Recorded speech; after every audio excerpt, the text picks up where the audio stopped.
at the incredible 𝗚𝗡𝗂 National Park, and in particular the Pinnacles Desert. So we've had a significant rain event on the 7th of August, and it caused basically our loop drive to turn into a whitewater rafting facility. Jurion's just had the wettest winter on record for 56 years, with 467 mils of rain dropping over a winter, which is pretty unusual. That rain has resulted in some erosion on the Pinnacles 𝗃𝗏𝗏, which has resulted in us having to close it to protect not only the visitors accessing, but the desert itself. Machines have been coming in, dumping sand, spreading it out, but at this stage, every load, make sure we've got a monitor there watching everything coming out.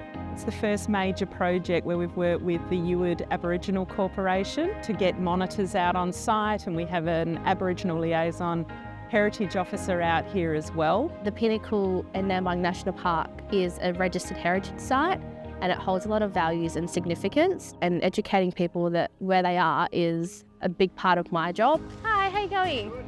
You can overlook the ocean, the white sand dunes and the yellow sand dunes that we see right now.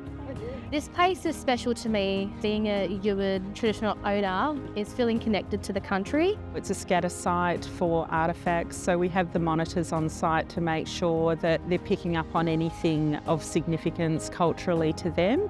So we've used some machines to extract the sand from sites that have been found culturally safe to do so. We're then shifting that sand to the points that have been eroded using less impact machines, such as small skid steers, so we can stay within a small disturbance corridor. And then we're going to compact that sand over the time to be able to open the Tribe Trail again so people can visit this wonderful site. People do travel very vast distances to come here. We have a very high visitation from internationals. So we've kept it open for walking traffic.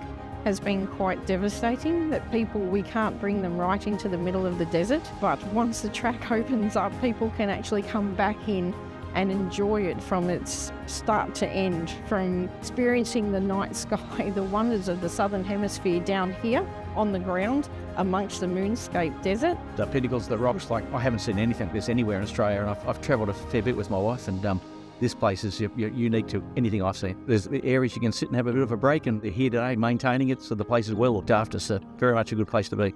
It's unexpected considering how close it is to the ocean, and I guess, yeah, it's a bucket list to do so.